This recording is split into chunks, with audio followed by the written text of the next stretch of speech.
Welcome to our latest tutorial on how to export your Telegram contacts.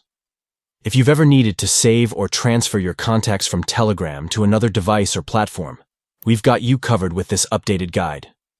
To begin, open the Telegram desktop app and scan the QR code to sign in from your Android's Telegram app. This will sync your accounts and allow you to access your contacts seamlessly. Next, click on the Hamburger menu, which is the three-line icon located in the top left corner of the screen. From there, select Settings from the sidebar menu that appears.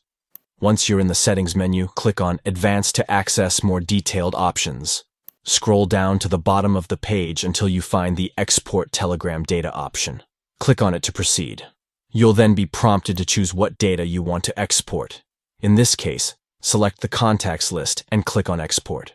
Telegram will then generate a file containing all your contacts, which you can save or transfer as needed.